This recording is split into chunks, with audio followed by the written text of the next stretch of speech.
StraiGhtAllDay.com. You're now tuned into the show where you learn the discipline to show up day after day, to do the work, the confidence to put yourself out there boldly and authentically, and the mental toughness to continue showing up, doing the work, putting yourself out there, even when the success you've expected to achieve has yet to be achieved. And on top of all this, you get a huge dose of personal initiative. What is that?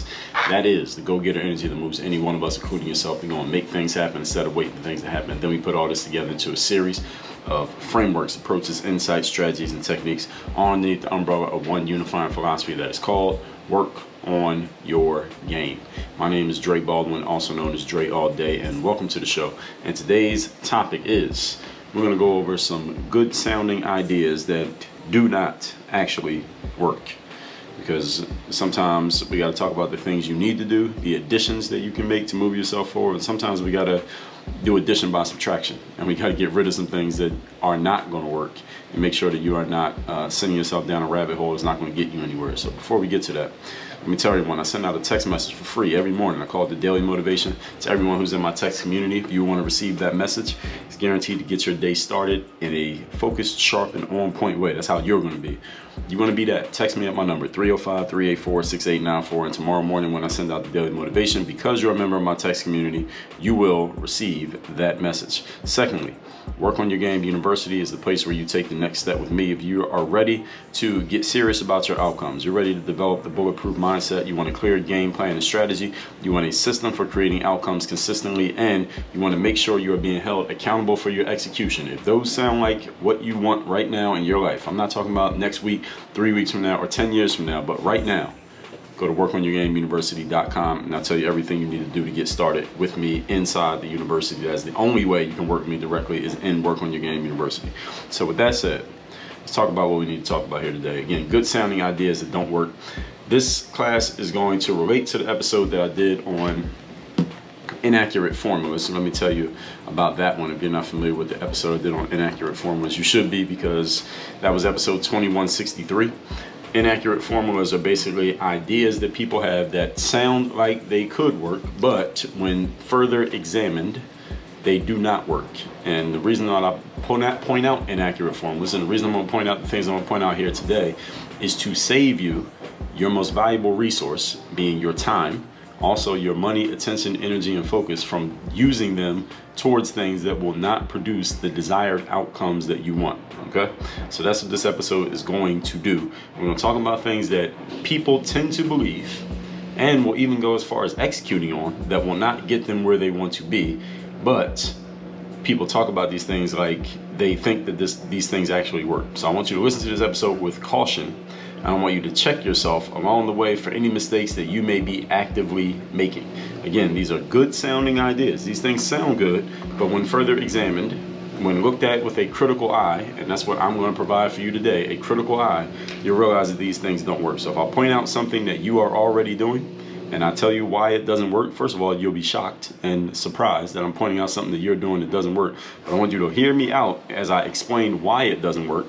And if I'm wrong, here's what you can do. You can text me and tell me why I'm wrong, that me telling you that this idea doesn't work, you can tell me why it does work. And if you are even so bold, you can even give me some proof that your thing that you're doing does work and I'm completely wrong. Prove me wrong. If you prove me wrong, listen, I will come on this show and I will offer a correction that, hey, you know what? Mike sent me a text message and told me that this thing that I said doesn't work, it does work. He gave me proof that it does work, and he showed me. So if that's you, you can text me and tell me. But I don't expect any of you to do that, because I'm going to tell you why these things don't work. Point number one. Topic again is good sounding ideas that do not work. Number one, we're gonna go right to it. We're gonna get straight to it from the beginning. God's plan. Let me take a sip of water while you marinate on what I just said. It is a good sounding idea that you will say anything that you want to achieve in life. You know what? If it's God's plan for me to achieve it, then it will happen. All right. That is a good sounding idea that does not work. I hear this one 2 or 3 times a week from somebody who I'm asking about a plan, or when I ask people about plans. I don't always ask people what their plans are, because honestly, to be real with you all, when I ask people what their plans are for success, I hear so much bullshit and nonsense that I really got tired of asking the question, because most of the time people don't have plans. They think they have a plan. What people actually have are ideas. and they think that it's a plan when it's not actually a plan, and they're not really going to get anywhere with what they are thinking. And at the same time, I also realize that most of the time people are talking about what they're going to do. They're not actually going to do it. They're just saying things that sound good. And at some point in life, as a professional of what you do, you got to decide, do you want to try to save everybody, or do you just want to talk to the people who actually are trying to go somewhere, or just people who want to sound like they're going somewhere? And I've decided to deal with the former, people who actually really want to go somewhere and they're not just sounding like it. So I don't ask that question that often, because I know the kind of nonsense I'm going to get in response, and I don't even feel like reading through it, let alone responding to it. But anyway, when I do ask this, I often get this response of someone putting it on God, whether or not they're going to be successful at their thing. Well, if it's God's plan, I'll make money. If it's God's plan, I'll start my business. If it's God's plan, I will figure this out. If it's God's plan, I will achieve success. Okay, and this is something that people say when they are halfway committed to an outcome. If you say you want to earn, if you're earning $70,000 a year right now, but you want to get to 6 figures, which is 100,000. I ask them if you want to do that this year, you want to do it next year. When do you plan on actually doing? What's the deadline for you actually hitting this number? And they'll say something like, well, hey, if it's God's plan, I'll do it this year. Or ask somebody, I remember I was talking to someone, and I asked them if they want to have kids, or they said they wanted to have kids, maybe have kids. And I said, well, what do you mean maybe have kids? You can't maybe have a kid. You either have one or you don't. And they said, well, if it's God's plan, I'll have kids. And I said to them, well, last time I checked, God does not make any man insert his penis into a woman's vagina. So whether you're going to have a kid or not is not God's plan. All right, the last kid born based on God's plan was Jesus. All right, they call that the Immaculate Conception. All the rest of the kids got born because somebody did something. 2 people did something. So do you want to have a kid or not? And the person laughed, and then we got a little bit more serious in the conversation. All right, God, everyone, whoever your God happens to be, whether you're a spiritual being, you're a religious person, you subscribe to a certain religion, or none at all, understand God, whoever you consider to be God, okay? They watch over the successful people just as much as they watch over the unsuccessful. God watches over the winners just as much as they watch over the losers. Therefore, by deductive reasoning, we can conclude that God does not care if you win or if you lose. It doesn't matter, because God's going to watch over you either way. Right? If you completely fail and do nothing for the rest of your life, God is watching over you. If you do everything you're supposed to do and you become Superman, God's watching over you too. God does not give preference to the winners over the losers, or the losers over the winners. Now again, if you are a subscriber to a religion or anything spiritual, I think you can agree with that. If anyone disagrees with me, again, since there's not comments on podcasts, at least the audio version, you could text me and let me know if I got this wrong and there's something in one of your scriptures that says something different. Okay, so I'm saying all that to say this. God's plan was to give you free will. All right, that's the plan that God made, is to give you free will to do whatever you want to do. We know from, if you know the basics of the Bible, Adam and Eve, he gave Adam and Eve free will. He gave them instructions, said do this, don't do that, but he gave them free will to either follow him or not follow him. He gave them free will to listen to him or not listen to him. Can we agree? Yeah, so that means from the very beginning, he gave free will to man. And by man, I mean humans, not male. He gave free will for you to do what you want. That's why we have free will to, if any of you has ever sinned, done something that goes against the text or the scriptures of your favorite or your preferred religion, let's call it that, you have the right to do that if you want to. And you can repent for it, you can act like it didn't happen, you can do whatever you want. You have free will to do so. Because if everything was based on God's plan, then why would he make you do something that goes against his word? So you have free will to choose. So since you have free will, whether you succeed or not is based on your choices, not based on what God's going to do. I'm going to do a whole episode on this exact subject very soon. When I say very soon, you know what I mean when I say very soon, right? So calling something God's plan and abdicating responsibility for the outcome is an inaccurate formula, because it ain't about God's plan. God does not care that much about whether or not you launch your podcast. All right, if you care, the podcast will come out. All right, don't put it on God. That's you taking the responsibility off yourself and putting it on something other than you. Moving on to point number 2. Today's topic, once again, is good sounding ideas that do not work. Number 2, here's another quote. Let the results come as they may. This is something that people say. It is what it is. It will be what it's going to be. We'll let things happen as they're going to happen. All right, this is a bullshit phrase that, again, just like we talked about in point number 1, is something that someone says when they don't want to take responsibility for their outcomes. You don't want the power and the accountability that comes with declaring that you are going to do something. Therefore, you just say, well, whatever happens, happens. Therefore, no matter what happens, you can't be held responsible for it, and you are not you are not responsible for any specific outcome. This is an inaccurate formula that usually, let me tell you why this is an inaccurate formula. It's an inaccurate formula for a positive result. It's an inaccurate formula for you achieving your outcome. It's an accurate formula if you just want randomness and you don't really care where you end up. It's accurate for that. But I'm assuming you're listening to this show and you're familiar with my work and my approach. That's not what you're looking for. You're looking for a specific outcome, and you have an idea of what you want. You may not be super detailed as to how you're going to get it, but you have an idea of what you want. If you're that type of person, you can't be saying, well, it'll be what it is what it is, I'll let the results come as they may. All right, that's non-committal. All right, and successful people are anything but non-committal. Non-committal is for average and mediocre people. Most people are average and mediocre. And again, I'm assuming that because you're listening to this show, you're not trying to be average or mediocre. Now, if I'm wrong about that, then A, I'm doing something that's attracting the wrong people to the show, or B, you are listening to the wrong show. It's usually B, because I know what I'm doing. So letting the results come as they may is a bullshit formula for success. It's a great formula for mediocrity. Okay? This leads to failure at worst and nothingness at best, maybe mediocrity at best. We can call it mediocrity. It won't be nothingness. Mediocre is something. This is the person basically saying they don't want to commit to an outcome, which means you are not to be held accountable if and when you don't achieve it. Now, that's basically what this means when you say this. Here's the good news. Nothing will happen. All right, so since nothing happens, you pretty much get what you expected. When you do not take control of a situation and you let the results come as they come, randomly, in other words, usually there will not be any results. Understand that things in life do not just work out perfectly if no one takes control of the steering wheel. Now, things do happen in life. You will get older. You'll live another day, hopefully. Most of the time you do. But you don't get the outcome that you want if you do not take control of the steering wheel. And if you say something like, I'm going to let things happen as they happen, you're not controlling the steering wheel. You're basically getting in the passenger seat of the vehicle of your life and letting whoever or whatever steer the car. And maybe an autonomous driving vehicle, and hoping that it ends up in the right place. All right. We don't do that here at Work on Your Game. If you're serious about getting to where you want to go, you sit in the driver's seat. All right. And the last time I checked, vehicles have only one steering wheel. All right. Even the autonomous ones, only one wheel. All right. Somebody's driving that car. Two people can't drive the car at the same time. All right. I haven't seen a car with 2 steering wheels. Things in life do not work out perfectly if no one's controlling the mechanism that controls the direction of the vehicle. That's you. Whatever you want to happen in life, you got to take control of and responsibility for it. If you do the opposite of this, i.e. letting the results come as they may, it is highly unlikely that you get the outcome that you desire, because you're leaving it up to randomness. And how many times have you allowed things to just happen randomly and then it worked out exactly as you wanted?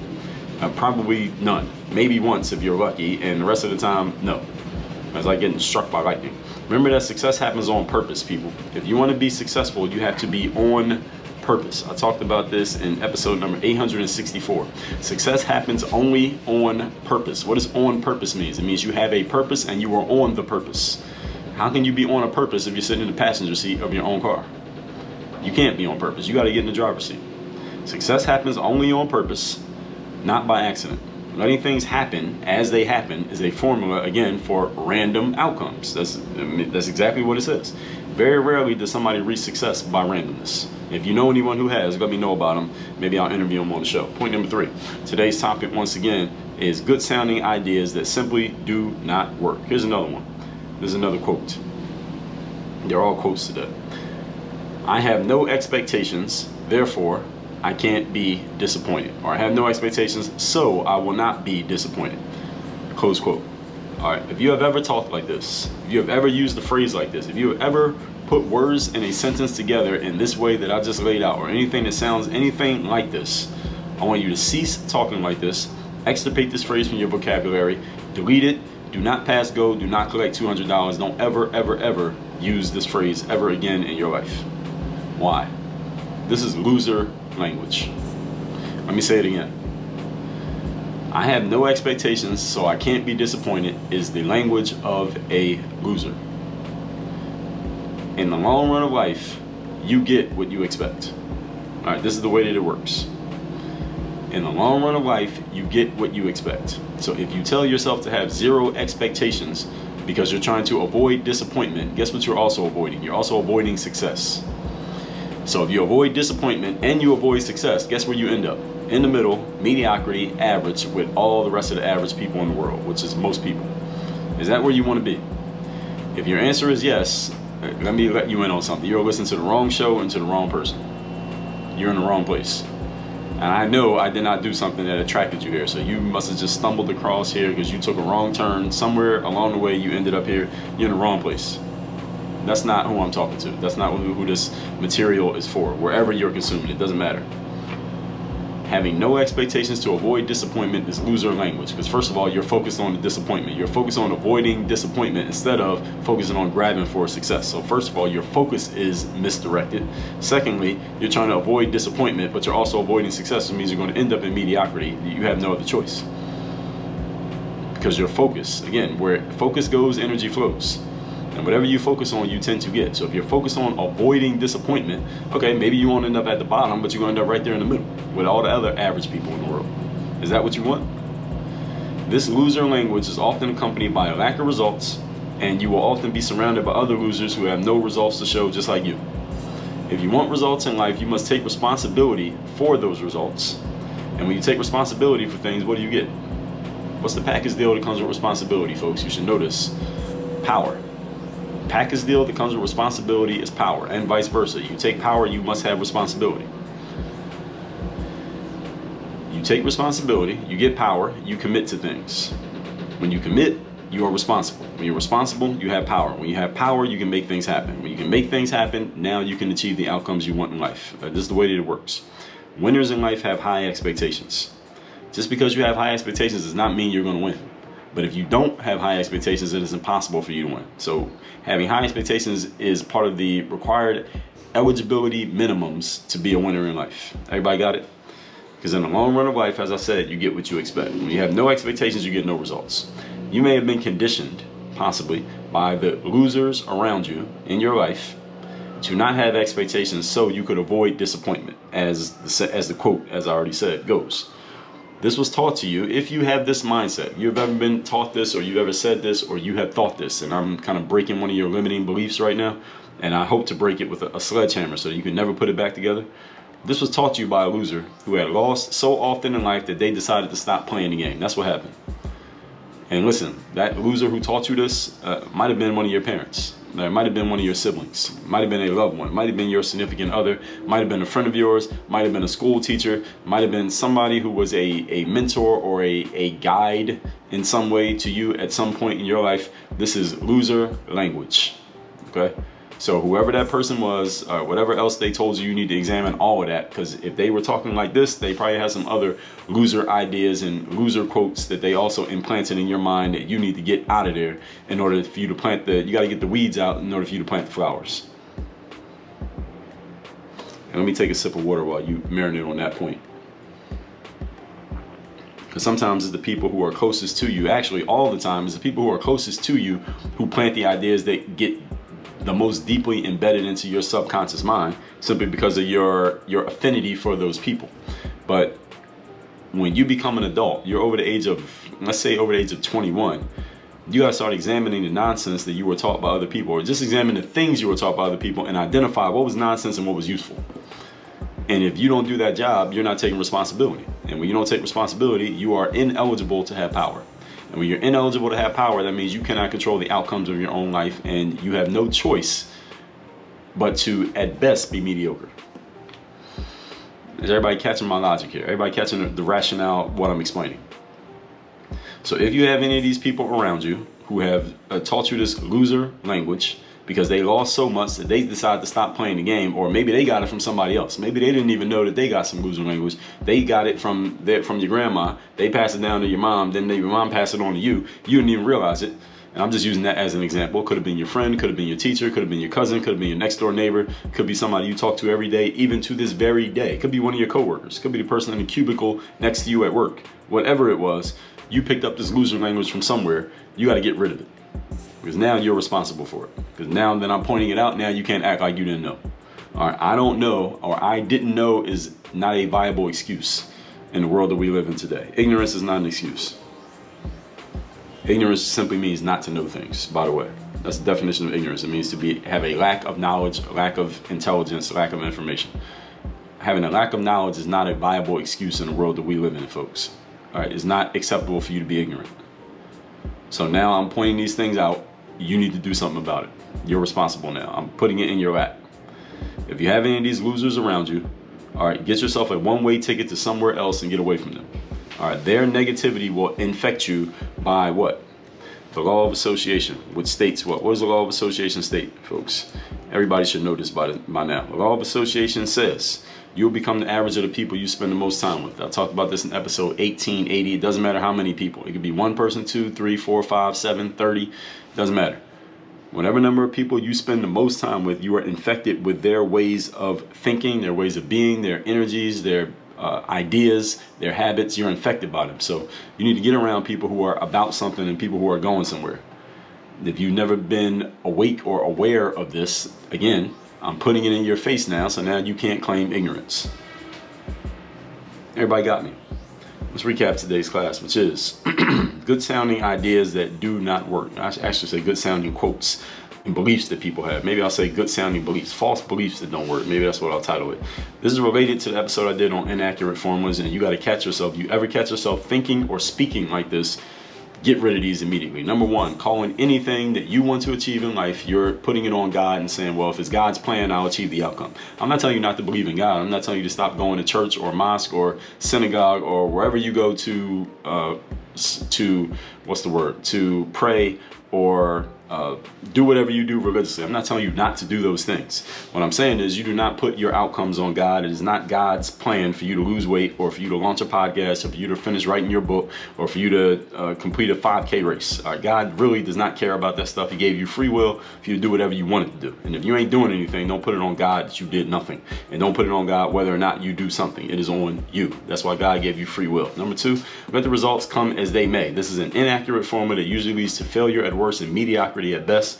This is a person who doesn't want to commit to an outcome, so you're putting it on God, not on God. You're putting it on things, just randomness happening in life because you don't want to take ownership. And you don't want to take ownership, that means you have no responsibility. No responsibility means no power. No power means no influence. No influence means you cannot control outcomes, and you end up in the middle with the average and mediocre people if you're lucky. And number three, I have no expectations, so I won't be disappointed. This is the worst one. All right, this is loser talk. All right, if you ever talk like this, you are talking like a loser. If you talk like a loser, you are thinking like a loser. You think like a loser, eventually you will act like a loser. You act like a loser, you will be a loser. All right, this is loser talk. Anybody you ever heard say this, have no expectations so you won't be disappointed. That person was thinking like a loser. And if you look at their outcomes around whatever they were talking about, they probably ended up losing, or they lost so much that they just picked up this idea so they can never be disappointed again. And when you're trying to avoid losing, what you end up doing usually is losing. It's like a person who says to me, Dre, how can I avoid being distracted? I say, that's the wrong question. It's a very bad question. Instead, you need to ask yourself, how do I find focus? See the difference? Whatever you focus on, you create, folks. If you try to avoid the bad thing, you usually end up creating it. You need to focus on the thing that you want, not the thing that you don't want. I talked about this in the 48-hour experiment episode, which was episode number 2023, the life-changing 48-hour experiment. If you have not listened to that episode, I suggest you look it up and listen to it. You can find it at workonyourgamepodcast.com. Whatever you want in life, you need to be focused on. You try to focus on avoiding a bad thing, usually you get the bad thing, and at worst, you avoid the bad thing, but you only get a little bit above it, and you end up in mediocrity. This is where most people live their entire lives, and they die and take all their value with them to the most valuable real estate on earth, which is the graveyard, which I talked about in episode 468. All that said, text me. Tell me the best insight you got from today's class. Tell me if I got something wrong. Tell me if I slapped you upside your head with some real talk, some truth that you needed to hear, and now you're going to do something about it. Don't text me to tell me you heard it and you're not going to do shit. If you're going to do something with it, text me and tell me that. My number is 305-384-6894 and workonyourgameuniversity.com. For those of you, if you like what you heard here today and you want to take this framework, not just necessarily these topics, but the framework of the way that I approach things, you want to take your life, your business, your career, and get some real talk and some real conversation and a real framework and a real structure, strategy, and system to execute and be held accountable to get things done so you can really make some real changes and get real outcomes in your life, I can help you with doing that. Here's all you got to do. Go to workonyourgameuniversity.com. I'll tell you exactly what to do next, and we'll take it from there. Work on your game. Dre, all day.